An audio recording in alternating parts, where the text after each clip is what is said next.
Hi, it's Janelle Molony, author and historian, and today I'm exploring the National Trail Center in Casper, Wyoming. And I'm really excited about this because there's just so much to see. I've already peeked inside and I've made myself a little game plan, but let's go explore and I'll show you some of the things that really caught my eye and that I might have something to say about.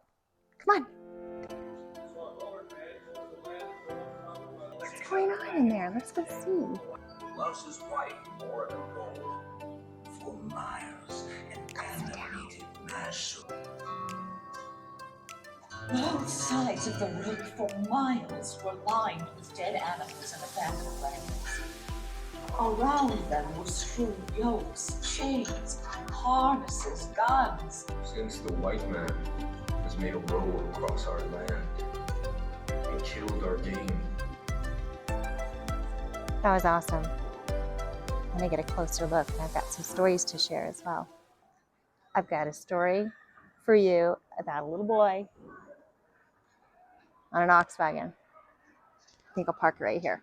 All right, so the story I'm telling you is actually not in Emigrant Tales of the Platte River Raids, but it's something that happens before this event, and we're talking about kids in the Young and Word Risdom train who are coming from Iowa, Marion County, Iowa, and they're headed over to Oregon, and they have, their train splits up into two, so Garrett Risdom is with one, and Cornelius Youngward is with another. So we're talking about Peter and John Ellerbrook, who are 12 and 13, and they are on the trail with Garrett Rorda, who's a trail diarist. Garrett Rorda's account ends up in the Immigrant Tales of the Platte River Raids. But I want to tell you the story. So I forget off the top of my head who is 12 and who is 13. But we have John and Peter. John and Peter cause problems. I don't know if you remember being 12 and 13. You just sort of, trouble finds you, right? So at some point, Garrett Rorda, the wagon driver, is, I don't know, flirting with or being entertained by a woman. And he is busy and unable to drive the wagon. So he hands the reins to the 13-year-old son, or the brother. And the 13-year-old is doing a great job leading the oxen, and he's got the reins all figured out. He's also got a whip that he can crack and make lots of noise. And I want you to imagine being a 13 or 12-year-old boy with a whip that cracks, right? How many times are you going to crack that whip? Because it's so fun, and it's loud, and it's cool, right? Well, his 12-year-old brother says, I want to try. So his 12-year-old brother is up at the front of the wagon, and his 13-year-old brother, who thinks, yeah, that's totally cool. I have authority now, right? So he hands over the whip. So his 12-year-old brother tries to, yeah, and crack that whip while he's standing on a moving wagon. And of course, he falls. He falls, and the wheels roll right over his midsections. So fortunately, they were close enough to my family's wagon train in the Pella Company, and Dr. James Rousseau, my third great-grandfather, is a doctor.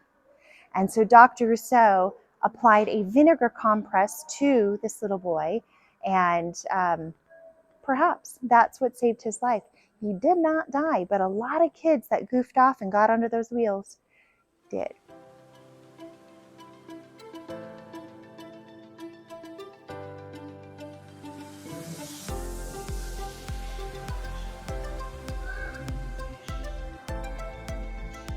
I love seeing all the women's accounts. And I wonder, one day, are we going to see Sarah Jane Rousseau's story being told? And how she's traveling with the family of Wyatt Earp and what they experienced. Maybe one day there's going to be an exhibition on the Platte River Raids. That'd be really cool. I'd love to see her face here one day. Well, I'm super excited to see Mary Ringo being featured here. She had a really rough journey coming from Missouri all the way up to California or Sacramento Valley. And she was heading that way because her sister had married Coleman Younger, the senior, as in like the younger gang, right? But he had a ranch out there, and they were going to go meet up with them and spend their days out in the sunny lands of California because her husband was struggling with tuberculosis. And back then, a climate cure was basically the only shot you had to survive if you did. And so they were headed west to that warm, dry climate that would support his recovery. After Martin Ringo accidentally dies, it's very plausible, and I firmly believe that Mary Ringo becomes her own wagon master, and she continues west, leading her family towards their destiny. Well, here we go. We're going to ford the Platte River.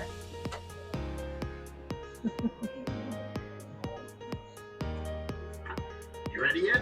Yeah. Will that get you? Yeah.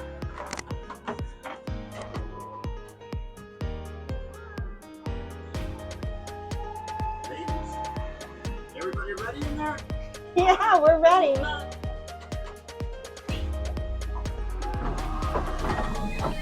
It moved? I didn't know it moved. This is awesome.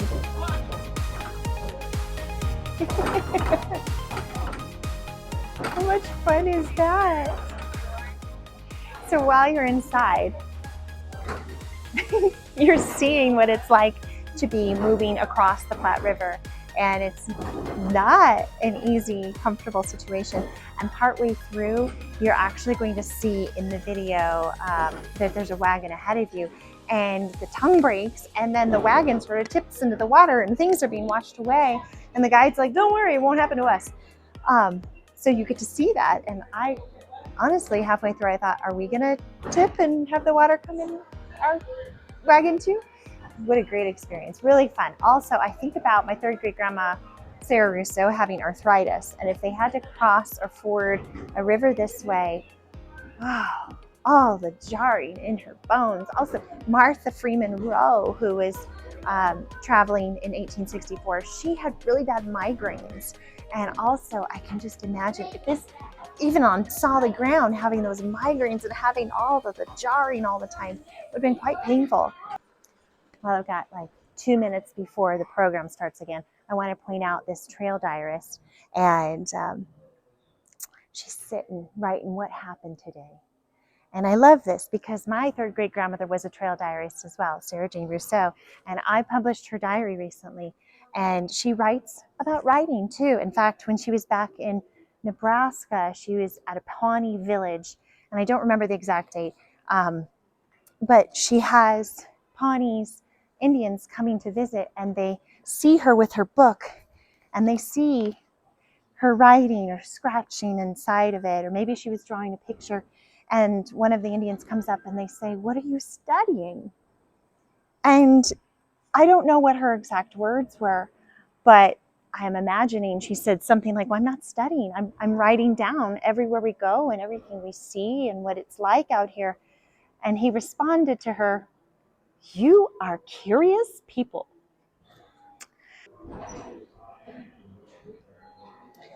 This exhibit is featuring some of the packing and the preparation that happens before the trip, and how some of the guidebooks will give you packing lists or suggested packing lists.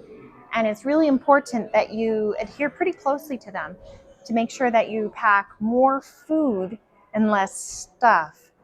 But something I hadn't thought of is that you need to pack extra sometimes depending on where you're going, because wherever you end up might not be a well-developed destination. So when you arrive, you might not actually be able to suddenly restock and get canned goods and sugar.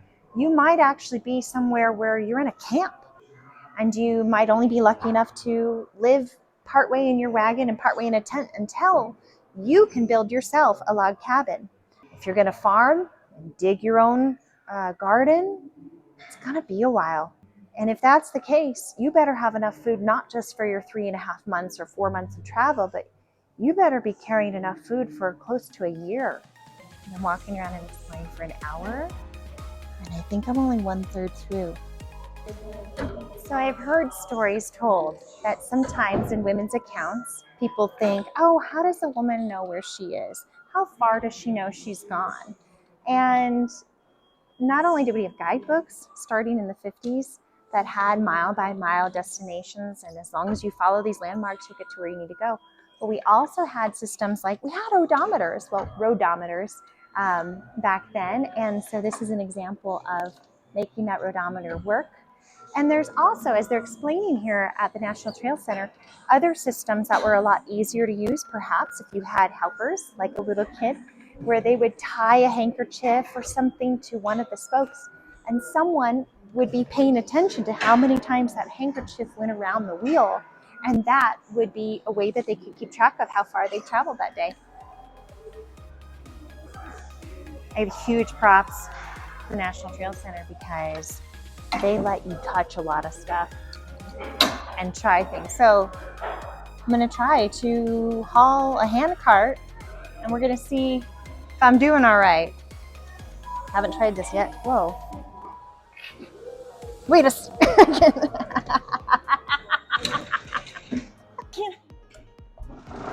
Oh.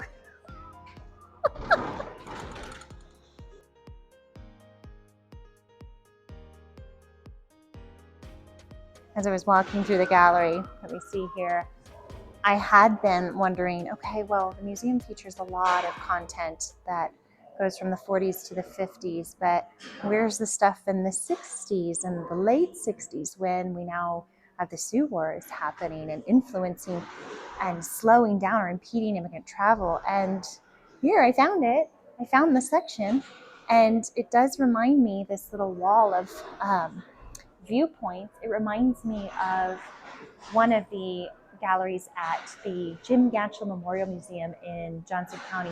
And when I was there, I saw this really cool quote that in 1863, an old chief had confronted John Jacobs and John Bozeman, who were using Indian foot trails through the Powder River Basin to create a shortcut, or they thought they could create a shortcut through there to connect immigrants to the mining areas, gold mining. And that old chief had very clearly told them, they said, you need to turn around and get off of this land. This is our land. This is the best land that we have for our hunting. This is ours. So if you turn around, we're not going to harm you or anything. Just go back and use the treaty designated trail. But if you don't, our people are going to wipe you out. And that is not an idle threat. And we know that now because of the research and the discoveries of the Platte River Raids. But there's some good stuff on this wall too, and I want to point out a few of them. Now, these are not direct quotes from anyone in particular. It's just sort of the Native American perspective and the explorer perspective. Not an immigrant perspective, but explorers who are determined to find new paths and discover new whatever. No matter if that means trespassing or not. I don't know, sometimes I think that they were sort of just bent on finding that new thing. Right here we have one of the viewpoints that kind of piggybacks on the quote that I just butchered, basically. And this one is a Native American viewpoint that says, we gave the travelers fair warning not to pass on our hunting grounds. And when the wagon trains kept coming, we had no choice but to defend our land. And I want to point that out or emphasize that the government or the Union presence out on the plains in 1864 were not really enforcing the treaty agreement. They were not making sure that immigrants were being respectful to the land that they were traveling through because of the disrespect shown by Jacobs, Bozeman, and Rafael Gallegos. A lot of people had to pay a pretty hefty price.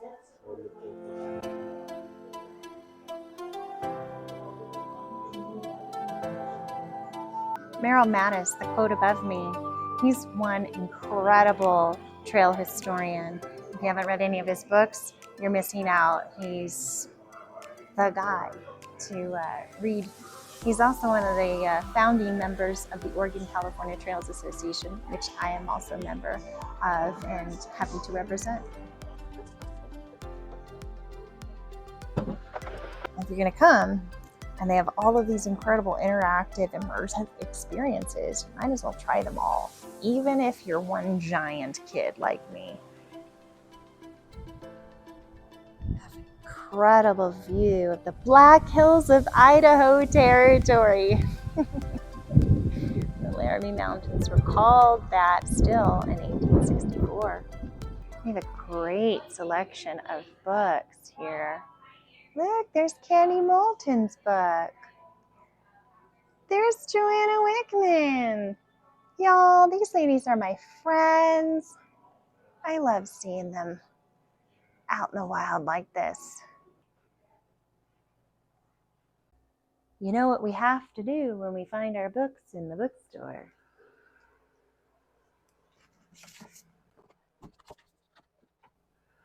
Author tourism. You visit all the places where your books are. And then you make sure that they're signed. That's a thing. Is it a thing? Could be a thing. So I just got done exploring the National Trail Center and definitely did, if 2.5 hours, probably for sure could have been there for 3. But I was carrying around my big gear bag and it was heavy. And I'm kind of hungry. Plan for 3. Like, make sure you eat lunch before you arrive or eat a big breakfast before you arrive. And definitely check out the gift shop. I found this little Lego baby bison, and my kiddo is super into Legos. And so I guess it's like mini Legos. This is like a thing to have extra small Legos. This sounds absurd, but he's gonna love it. So check out the gift shop. The book selection was awesome. And of course, all the little things for the kids that are just very specific to the area and to the theme. So good for those, you know, the souvenirs that you're bringing home. And I'm excited to give the little baby bison to my own kiddo. Overall, the National Trail Center was spectacular. Really spectacular. Do not miss it.